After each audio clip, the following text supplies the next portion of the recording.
WCLN 1170 Radio and Cable Channel 16 are pleased to present We Should Know, hosted by JW Simmons, an upbeat, informative look at people, places, and issues facing our community. This education-based analysis of issues will remain positive and informative as we consider closely what we should know.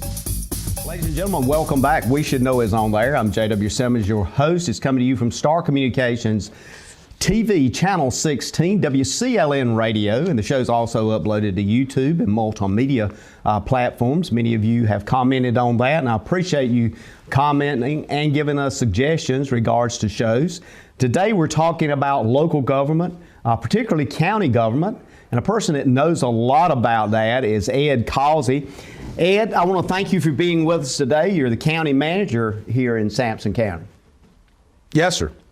I want to kind of point out a little bit for folks, and I know a lot of people know you, but I look back a little bit to kind of wrap my head around all the things you've been doing. But from May 2010 to now, you've been the county manager here in Sampson County. That is correct. Prior to that, a lot of folks may have forgotten that you were involved at that time for 40 years, give or take, with the United States Department of Agriculture and the Rural Development, specializing in financing and administering community programs.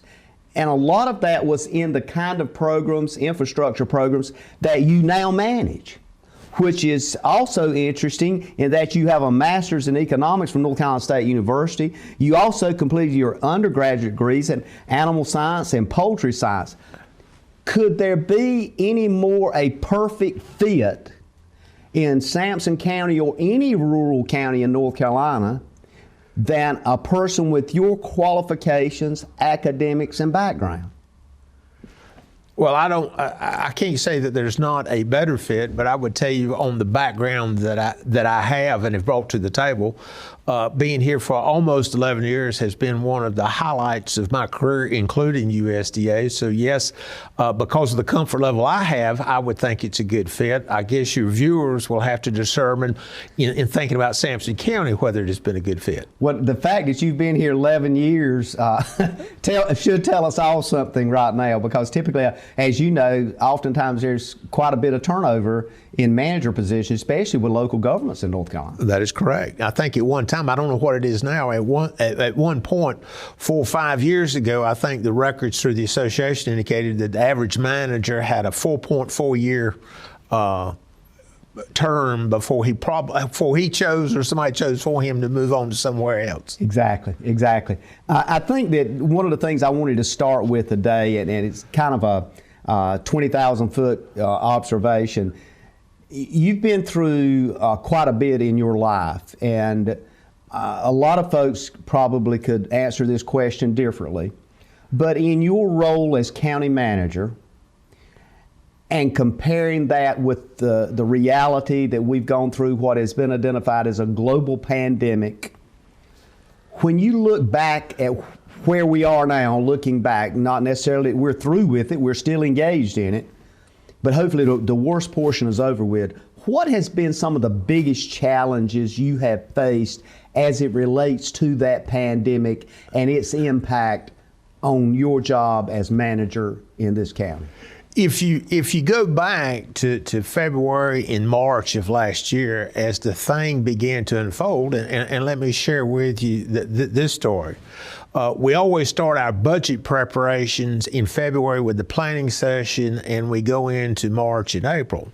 And quite frankly, during those early discussions, you're having discussions with people of what you would like to do or what you would think you could do. Mm-hmm. And I will be honest with you, I've never lied as much as I did as it turned out, because I kept telling people what we wanted to do and what we hoped to do. And as we got into March and April going in, it seemed like our projections and what we were thinking was going to happen was different every week. So by the time the 1st of May rolled around, we basically made the determinations we were just going to keep intact back the budget from last year, and hopefully things would turn up in that we would make some mid-year modifications, which we ultimately did. So yes, we started out last year, which was the challenge, and when we started and where we ended up was two different places. And you would not have thought we had the same conversation if you had talked to me in February and then observed what we did with the budget in May. So from my standpoint, it was really, from our standpoint, it was the unpredictability of knowing what the economy was going to do and what the effect was going to be on Sampson County. When I think about unpredictability, I think about instability. I think about not being able to do some of those things that you knew needed to be done, that you were part of proposing to the governance board, the commissioners. When I look at that, what were some of those things that really concerns you the most as this thing started unfolding and you started looking at, well, this may be impacted? What was some of the things that really struck you as, oh, we just cannot do without, we got to have that? We basically set about to do basic services. When we get in there, I would say I'm proud of what we have done from a fiscal management standpoint, in that I would tell you that our budgetary processes are sound and how we make decisions is sound. The challenge we have from time to time is when you cannot predict the revenue that is going to be coming forward to you. And if you think back till May, it turned out it was much better than we thought. But if you think back to the time of April and May and June, when we were actually getting into the budget and approving it, we really were unable to predict what was going to happen. And the two big things that happen to county governments is what your collections are on property taxes and how you do with sales tax. So depending on what the impacts were going to be, it really was a lot of questions out there that you could only guess or hope. Now, we had the feeling that because we're a rural county, we're probably not going to bounce up as much as other counties when times are good, or down as low. And we sort of hoped that same deal would set about for us as we got into the pandemic, and that generally from a financial standpoint was correct. Well, under your, I guess, management and your management style and structure, Sampson County has been and has moved forward as a conservative kind of decision-making process as it relates to budget and expenditures over these 10 years, 11 years. Was that a huge plus as the pandemic hit and you started thinking about some of these unpredictabilities? Was it important that we had a solid financial foundation? We hadn't over indebted ourselves, that kind of thing? I think I think you are entirely correct with that, and I think the views that we have taken for a good long time, and maybe even before. For example, one of the things that we have done in the county is you could view all of that school construction that went on 10, 15 years ago as good or bad. Well, it created $100 million of debt, but that $100 million of schools will now probably cost you $300 million or more. So those decisions by the county, I think, were very good. And in fact, 3 years ago, we may have talked about it, we went in to do some refinancing within the terms because of interest rates. And one of the comments that the local government commission shared with us was they thought we had actually been ahead of the curve in recognizing some of the infrastructure challenges and taking advantage of it at that point in time. And so we had eliminated significant costs that we would be enduring today. One of those infrastructure things, and I'm going to tell you, I'm not going to schools right now, but I'm going to work on that later. But one of those infrastructure things that I think was aggressively put in place during your administration is the infrastructure as it relates to water. Right. And that's been one of those things as it's evolved has, at least from my understanding, has proven to be very positive and cost effective. I think that is correct. One of the things, and there are some areas of the county we don't have water, but we're also trying to create the system where you're self-sufficient and generates the revenue that it needs to repay the debt and also provide services for the people. And so quite frankly, when you get into water systems, for example, not only do you need the customer base to pay your infrastructure costs, you need enough usage that keeps the water turning, or you've got some real operating challenges, and we've had some of those from time to time because of the movement of water. So yeah, and in fact, the fact that we're now in the process we're beginning to sell water to Johnson County, which becomes a plus. Two things: it helps us create the water and move it through the lines. It keeps movement of water. The second thing it will do over time is it will help us to generate revenues that will enhance our ability to provide more water for areas of the county. I think one of the things that you've educated us on in the past when you visited with us is the process for the budget itself. It's a biennial budget, and you have one of those years that money's expended. Then the next year you look at and see what kind of adjustments. Is this year an adjustment year, or is this year? Are you planning the budget? Which year are we in? We're in a year where we're doing a straight up budget, and so you're actually planning that structure itself. Yes. So if a person had something in mind that they wanted for you to look at that maybe could be pushed forward to the commissioners, or maybe not, whatever, is there a way that is supposed to occur? And I ask that question for our listeners that's out there that may not be familiar with the process, but there is a process. Yes, I would tell you that our process actually, it probably begins in January, because we do a 6-month evaluation and then report to the commissioners. But as far as I'm concerned, typically the budget process starts in February with the planning session. Now this year we did not do a typical planning session because of the pandemic, but we did have a meeting because we wanted the commissioners to have the opportunity to meet directly with the 2 school systems and the community college. And quite frankly, that is a process where they then get to share some of the needs that they have, and so the commissioners can begin to think of the broad decisions that they want to make as we develop the budget. And I think it's important that, because oftentimes I'll get asked, well, you talked about so-and-so on the show, but you didn't tell me, you didn't tell me what I needed to do.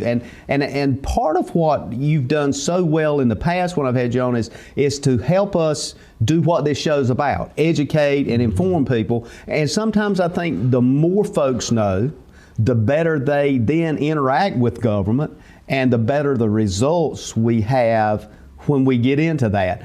We're about to go to a break, so I don't want to leverage you a question right now, but when we come back, I want to kind of get into the process mechanism of that. So if people does have something, and it could be something, and you've said before, one of your quotes is that if you don't know how or something, call me, and if you know how to fix it, let me know, and we'll go from there, because advice is always important. We'll be back in a moment. Ladies and gentlemen, we're talking with Ed Causey, the county manager right here in Sampson County, about local government issues. We'll be back in one moment.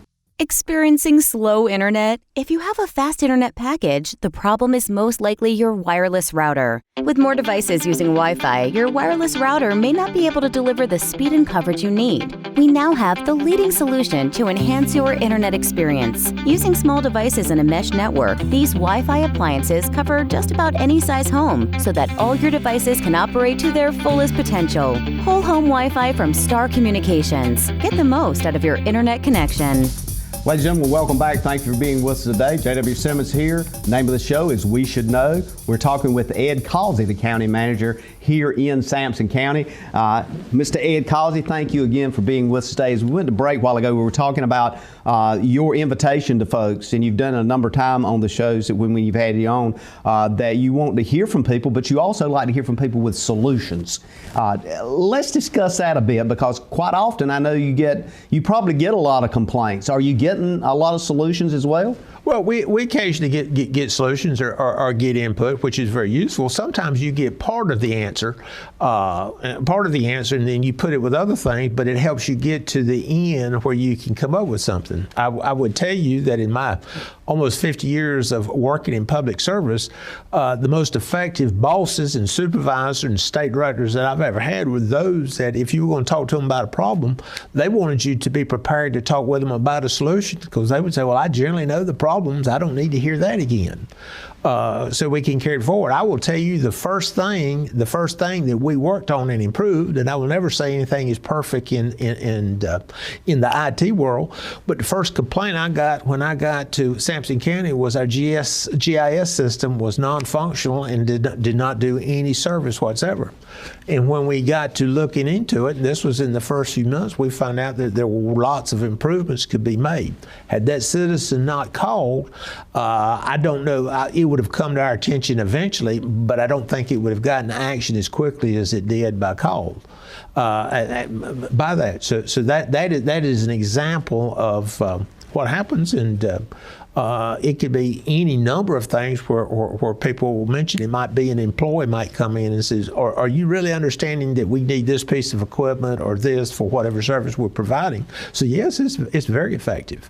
Well, and you mentioned GIS. Now, that's the global satellite system that you can actually look at property, look at land deeds, you can look at tax records.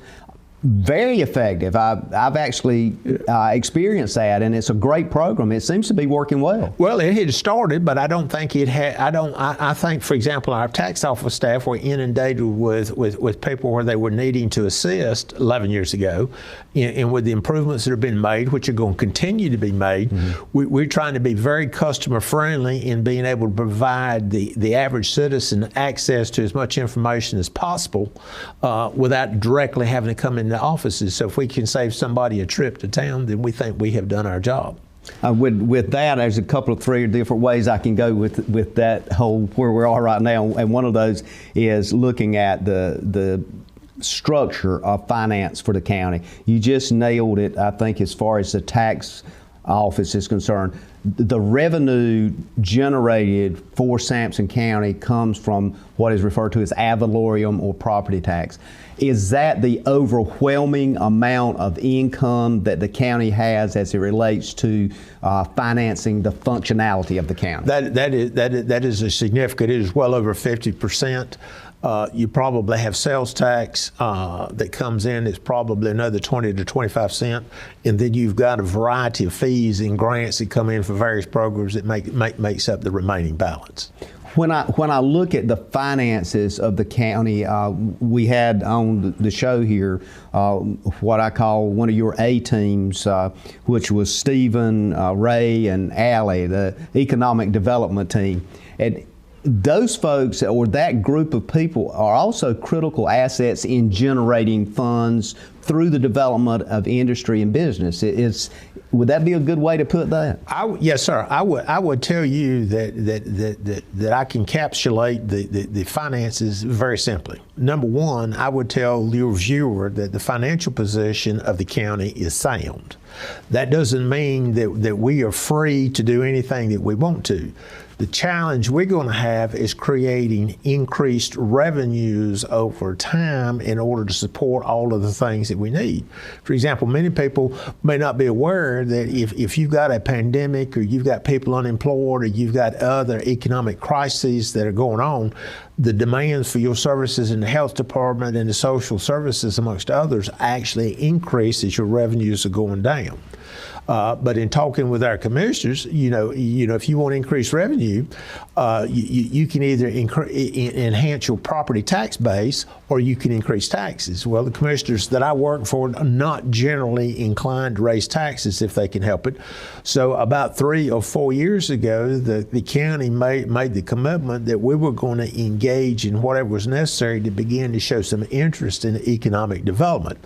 And a lot of things have been done. John Swope retired, Steve Barrington come in, and he and his team have done a terrific job.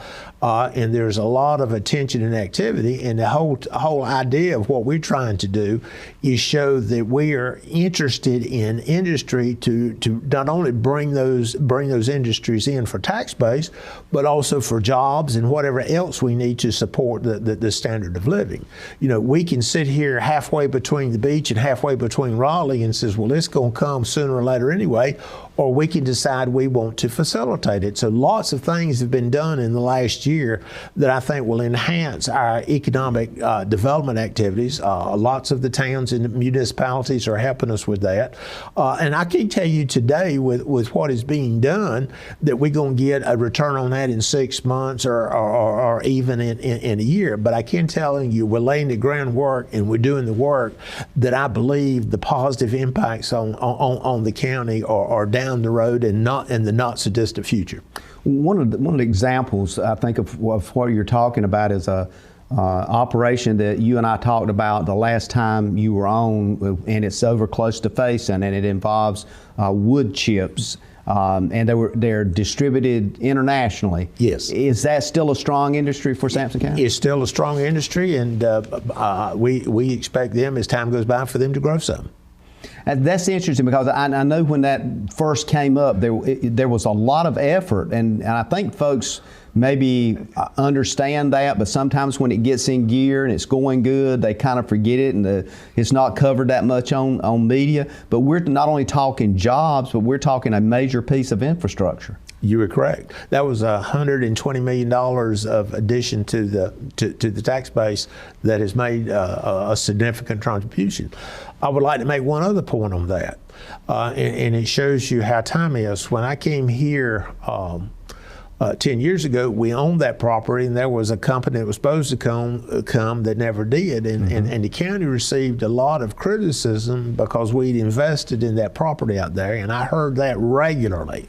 However, if we had not have owned that property, Inviva probably never would have selected Sampson County to come. They would have gone somewhere else.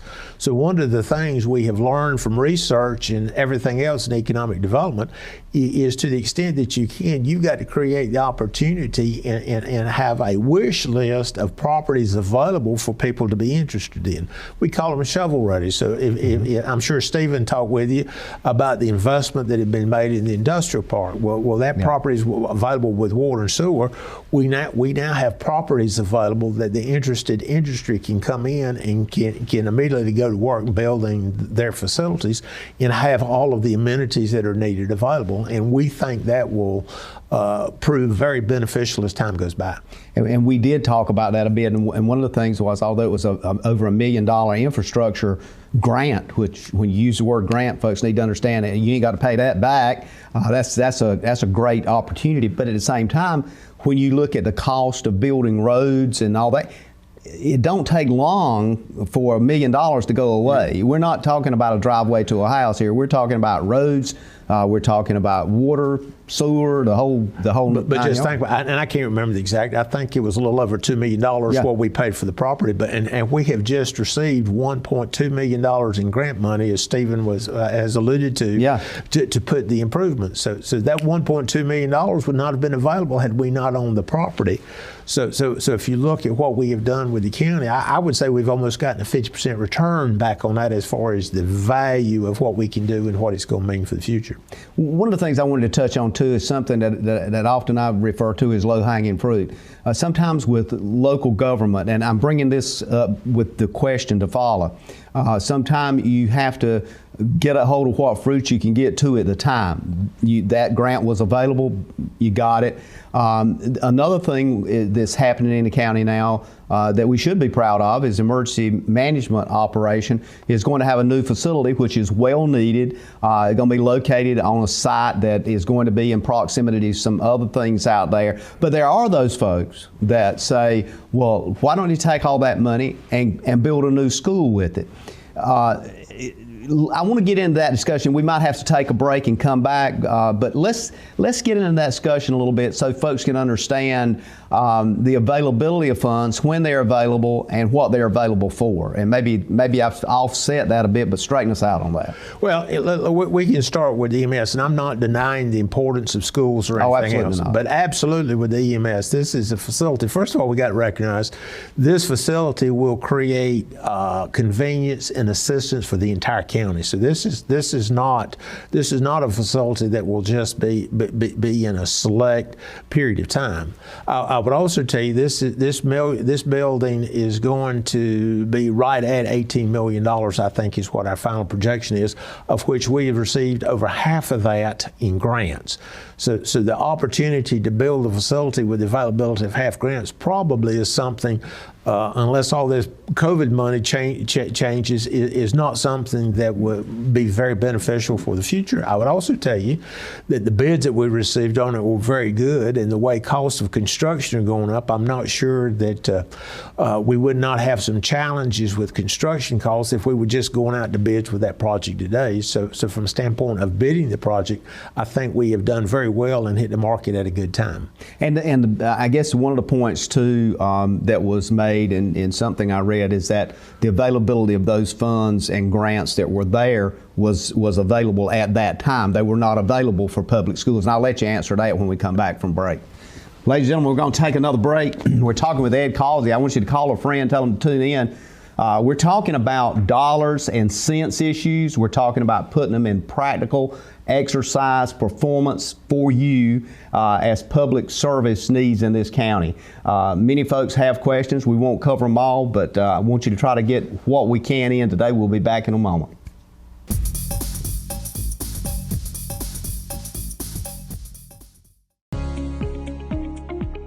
At home or away, knowing who is at your door is priceless. Star Communications is here to help with its doorbell security camera by Skybell.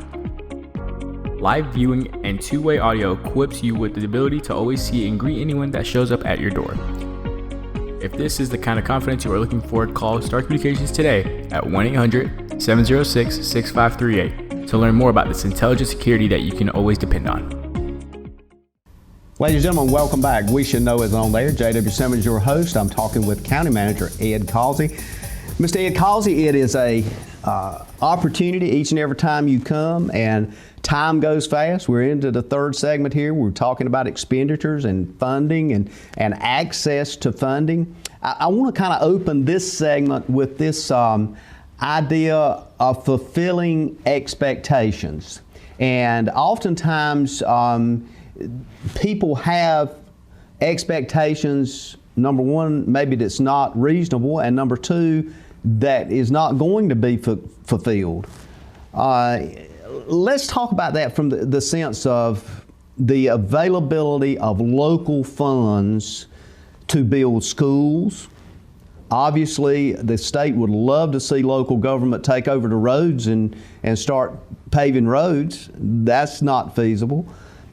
What are the kinds of things, what is a reasonable expectation for us as a rural county, like other rural counties, but particularly we're talking about this county now, to look at schools and say, okay, we might have the possibility for funds for Hopton High School or the next oldest school, which is what, Hargrove. We might have funds for that, or is it something that, according to Representative Raymond Smith Jr., that we need to look at a state bond referendum? Where are we at in all that verbiage? Well, you know, some of that the state will have to answer, and I need to be careful. I will be honest with you. I need to be careful in my answers, not to try to deflect anything. Deflect or forsake responsibility. Let's go back to the EMS facility. Okay. We've had multiple disasters in the last 10 years that I've been here. I have been in the EMS facilities on 2 occasions when we were putting sandbags at the door to keep water from coming in the building. There was 14 inches of water in the parking lot. So when we're dealing with disaster, if the people that you are charged with responding to the citizens that are in danger can't get out to help those citizens, then you've got a major. So when I look at the need for the EMS, and that facility is long past outdated, and at some point in time we were going to have the crisis where that facility would not be able to provide the support it needed against disasters. So from my standpoint, and looking at it, we did not have a lot of other opportunities to consider.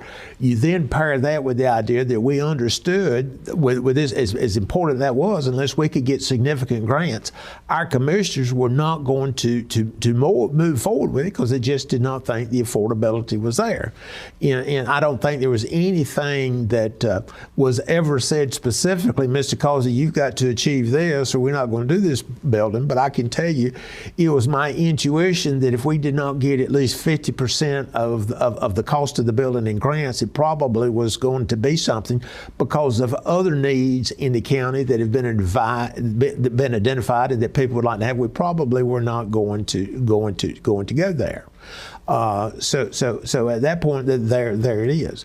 Well, at this point in time, it then comes down to, if you want to talk about schools or anything else, you then got to come back and go back to ground zero and talk about the feasibility of what are you doing. We're not knocking any facility that wants to, and once somebody decides, Mr. Causey, we've decided we're going to do this, we'll go out and find the money and do it. It may cost. But at the same time, what else is being considered with the group of commissioners that we have, they want you to look at the feasibility of it and then look at the cost and see what it is going to apply. At this point in time, we've got about $130 million on the books of debt, which is well within our capacity. But if a new school is going to cost you $50 to $75 million or whatever it might be, somebody is going to look from that standpoint is not only what is it doing to your debt structure, but what is it going to do to your tax rates and whatever, and those are decisions that are difficult to make. At the same time I say that, I'm not discounting the need or the importance of any of the facilities that people might be interested in. And it's the interesting thing, does the question with funding for capital funding for schools, is that generated first with the school board to the commissioners? For folks listening or watching, whether it's one or 100 people that says, well, I want to see something happen, where do they go? What is the process? Is the process first with the school board and then the school board interacts with the commissioners, or is it at both at the same time? Or if they've got an idea, where do they push that idea forward? In most instances, in most situations, on anything that is accomplished at some level, there's probably some grounds roots discussion with the commissioners of what people are generally interested in. Mm-hmm. If you're getting down to the construction of a new school or a consideration of anything, ultimately that request comes directly from the Board of Education, who has done all of the preliminary work and research to justify what they're proposing, and then it comes to the Board of Commissioners. So if it is that $50, $75 million school, the analytics of it is put together by the board and by their resources, which I'm assuming is in place on state and local level, to bring all of that together analytically to say, this is what we're looking at. Here's where right down to the details of property location, housing, how many people, the interconnectivity, and then have a formal presentation to start the process. Yes. Because to this point, and I guess I'm both asking a question and somewhat pondering, has that process ever been gone through to this point with either the Hopton or Hargrove School District? There's been a variety of informal discussions. But nothing analytically put together. We have not had a formal presentation. There, in all fairness to everyone, there's been lots of discussions on need. And quite frankly, I think there's been some reluctance to be considering a significant amount of additional debt. What do you see now from the seat you sit in as county manager as a critical concern? I'm not going to say need, but a critical concern for you going forward that we need to think about as a large population here in the county that folks need to be aware of. Because I have this mindset, and I think we've talked about this before, that expectation oftentimes is set, and then if we don't fulfill it, we're in trouble. So, we see that with cars. Somebody sells you a car and the heater's supposed to work, the air conditioner works, and something don't work, we got a problem. If you knew it didn't work to start with, it's different. But so what is the expectation that maybe needs to be set, or that maybe even needs to be changed? Maybe people are expecting too much. I don't know. Let's talk about that from the expectation point. I think from an expectation standpoint, it starts from within, where the county commissioners understand that the people they serve want goods and services and things that are provided, but within the means of what the county can repay. Mm-hmm. So I think from that standpoint, and if you look at the tax rate, in all fairness, our tax rate is higher than many of the surrounding counties. So if you're trying to be attractive to economic development, it does not serve any useful purpose to push that tax rate up significantly higher than what it is. The commissioners, understanding that, have basically charged us, well, we don't want to raise taxes, so what we want to do is put the emphasis on economic development and see if we can control our own future and create the opportunities for growth that will give us the financial resources to then turn around and pay for the things that are needed. My personal concern, as somebody who has got somewhat of a governmental background and also one who has got some interest in economics, is I'm extremely concerned about all of the monies that are being expended at a national level now for a number of reasons is what is the ultimate impact? Or am I telling you that people that need funding or help in the short term or need a helping hand should not receive it? No, I'm not. But I'm telling you, if you've gone out and taken a national debt of about $16 or $17 trillion and you're in the process of shooting it to $30 trillion, at some point in time, that kind of money in the economy is going to have an impact. And if it creates an inflationary impact, then you've got many people on fixed incomes that are going to begin having a hard time buying goods and services, which then yields an impact on the county and the kind of financial resources available, which is the trickle down of what we can afford. Plus the fact for the services that we need, it could have an inflationary effect. So when I think about the county, we're stable where we are, but my biggest concern, and I'll be very candid with you, is what is the effect of all of this money that is being put out nationally going to have for us in the next 3 to 10 years, and what is the effect going to be? And I think you bring up a very good point, and also if we move to the state level and look at on the state level, we're a state that requires a balanced budget. I mean, every year that budget's got, of course, Sampson County also balances its budget. Other counties do.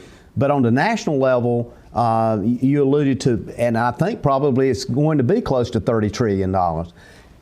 Is there a break? Is there a tipping point somewhere that you see that it's going to be impossible? I mean, even with our personal bank accounts, you reach a point at some point in time, you have so much debt. You can never pay it back. I think for your typical one of the economists and opinion writers that I enjoy most is Thomas Sowell. And one of the comments I've heard him make, he says, if all of us had a better understanding of basic economics, there would be a lot of things that occur on a national basis that would not be allowed to occur just on basic economics. Think about the national economy for the typical viewer can look at it the same way that we look at our own finances. I've got X income. Well, if I've got X amount of debt, maybe my income will support that. Well, I can afford more debt, particularly if I've got more income coming in to retire the debt. So what becomes important is the amount of debt you've got to your financial resources that are available to pay that debt. And there is a breaking point for the homeowner, for the typical resident in North Carolina or the United States that says, I've now got so much debt I can no longer function the way I am, and you get into whatever the net result of that is and what the fallout is. I would think there will be an impact nationally of some sort. Doesn't mean it can't be adjusted and saved, but there is going to be an impact. We're going to take a quick break. Ladies and gentlemen, we're going to take another break. We'll be back in a moment. We're really talking about some of the bolts and switches of operation and the financial impacts and a kind of a grassroots understanding of what all that means. Call a friend, stay tuned. We Should Know is on there. We're talking with County Manager Ed Causey. To get the most out of your electronic devices, you need a strong internet connection and a protected home Wi-Fi network. You need high-speed internet from Star. Star has the fastest, most affordable high-speed internet service available for all your devices. We have no long-term contracts or high-pressure sales. Our service speaks for itself, and switching is hassle-free. We take care of everything with free installation from a local company. High-speed internet from Star. Internet at the speed of life. Welcome back. JW Simmons here. The name of the show is We Should Know. We're talking with County Manager Ed Causey, trying to help us all understand all the things that are involved in increases of expectations, not only in county, state, federal. Ed, when we went to break, we were talking about this issue of, expectations. And we're talking about it in the sense of who we are as a people and what expectations. Does government oftentimes set unrealistic expectations, either on the federal, state, or local level?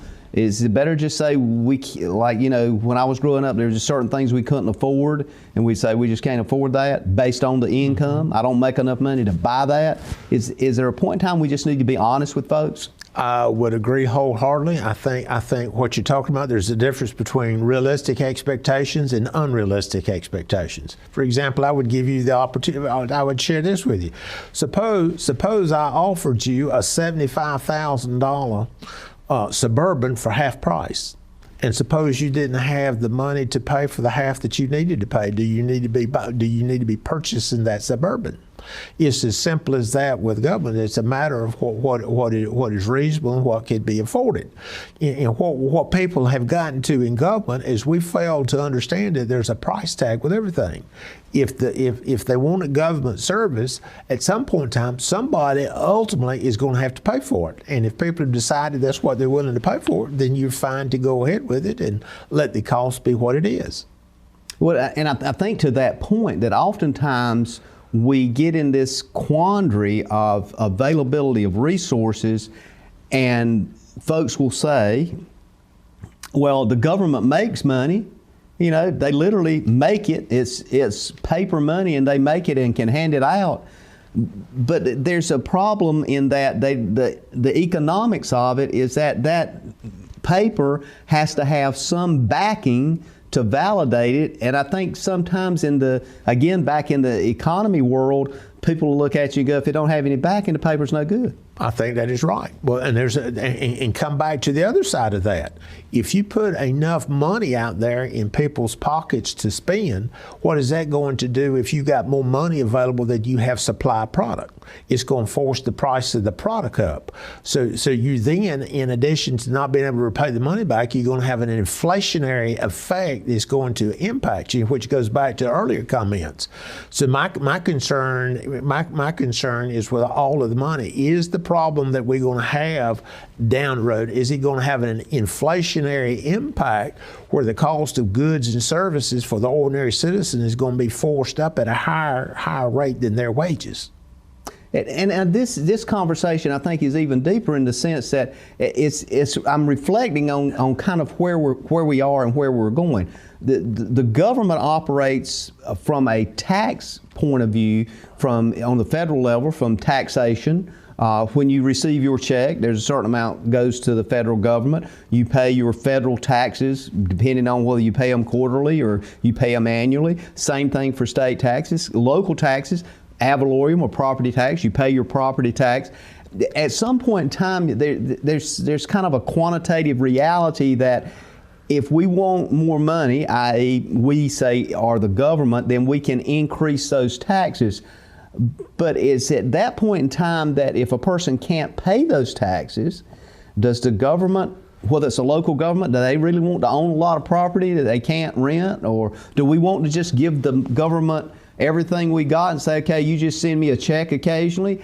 We're really at a tipping point. Yes, without question. It is a complicated issue, and there is an end effect. I think the problem that has happened with many of the governmental programs that have come out is we're sacrificing long-term misery for short-term gain. And the question is, in one sense, there's sometimes where that is a responsible thing to do. For example, if you had a war to come, obviously you've got to take on whatever debt you need to in order to engage to end that crisis, recognizing that there is going to be a resurrection in that you're going to have to deal with that at the same point in time, and it is the same thing, expenditures. Think about in this country, we have now, I think when we get to $24 trillion of debt, we've now exceeded the gross national product of the country, which means we owe more money than the gross product of the monies that we take in from a tax on an annual basis. When that happens, that probably is a good sign that somebody needs to have some evaluation of cause and effect. Then you can come back to the argument of taxation. And I'm not a proponent of taxes or no taxes. I'm just telling you that when we start coming in and implementing lots of taxes, what does the taxes do? You're then paying the government back for its debt, but you're taking money out of the economy that could be expended for goods and services that generate more revenue for taxes. So deciding where that fallout is something we're going to have to experience to determine what it is. And I can't tell you things are going to be good or bad, but I can tell you there is going to be an effect. Now, I'm concerned the effect is going to be less than positive, but I can tell you from everything that I have studied in my many years is whatever you expend, whether it be the government or individual, there is going to be an effect at some point in time if you are too excessive in whatever we as individuals or we as the government have decided to do. It sounds, just listening, and as we're having this conversation, it sounds like that we're getting into kind of a very grave area, a very dangerous area as it relates to our, not only our indebtedness, but also our stability, because kind of one affects the other. If you don't have financial stability, then you're literally in trouble internationally as holding together as a prosperous, successful country. I mean, we could all probably reflect on stories from some of our neighbors in South America and other places where the government's just toppled. That is correct. And think about what we can do from a standpoint of financial strength. The United States, one of the things that makes us strong in addition to the economy is the fact that our banking system and our finances are so strong that we have become a parking place for monies from many other countries that they want a place to park their excess revenues in order to make sure that it is safe and maintained. Well, all of a sudden, when we get to the point that our banking is not as strong and the inflation impacts the value of the money that we're holding, what is going to happen to that money that is parked here? But somebody's going to make decisions to choose other things. As long as we have got the financial stability in this country, we become the main player that gets to determine sort of what happens on the world stage. If we're not careful, we're going to create so much debt that we're going to be answering to the power players as opposed to being the power player. Now, we're probably getting off into an area I shouldn't be in, and I'm probably giving more opinion than I am fact. Well, it's okay to have an opinion, but I do think it is basic economics, that there is cause and effect from whatever we do when it comes to money. One of the backgrounds you've got at both academics and experiential is in the area of agriculture and that kind of thing, and you understand the importance of that. Is ag for not only Sampson County but eastern North Carolina, is that still the major driving mechanism for economics and economic development here? Is that where we generate the bulk of our financial capacity? Absolutely. We are an agriculture-based county. We depend on agriculture. We support agriculture, and we want agriculture to be strong and continue to grow. Everything else that we're talking about in economic development is to support that basic economic structure that we're there. So when we're talking about economic structure and getting industry to come in and getting investment, we're in no way implying that agriculture is not important or is the mainstay in Sampson County. And I think the reason I kind of put that question out, oftentimes folks will say, the next time you have somebody with economist on or whomever talk about how we get a BMW plan or a Google plan here and that kind of thing. And I look at it and I'm thinking, there's certain things that you're good at doing, and there's certain things that simply because the geography might not pull that particular industry here. I'm not saying it can't happen, don't get me wrong, I'm not one to determine that anyway, but in the discussion that we're having, is that unrealistic to try to think about a plant that's going to hire 50 or 75 or even 100 engineers that starting salary is $90,000 to $100,000 a year? Is that realistic for Sampson County? Well, it depends on the market reach for whatever company is coming. For example, to sit here and tell you that we probably have 90 engineers available in the county today for employment, I would tell you that I'll be fairly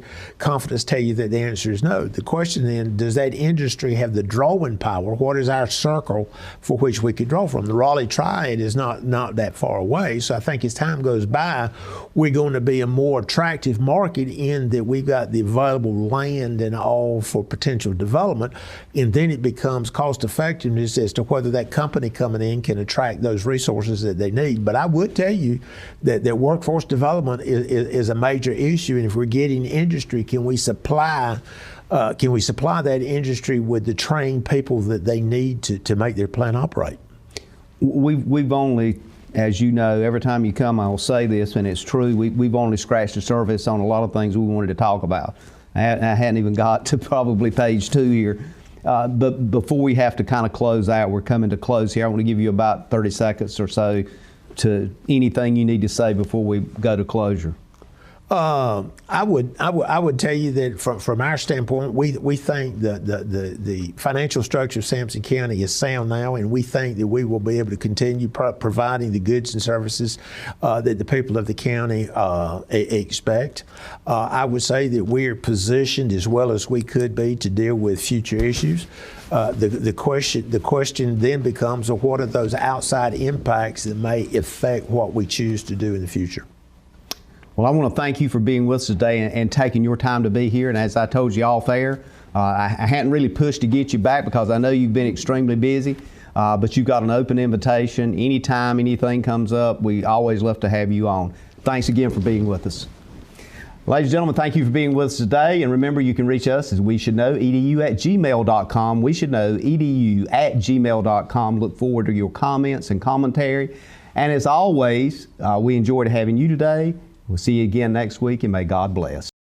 Thank you for tuning in to this week's episode of We Should Know with host JW Simmons. If you have a question, comment, or suggestion regarding this or any episode, please send your emails to weshouldknowedu@gmail.com. And remember to tune in every Tuesday at 2:30 for another informative episode of We Should Know.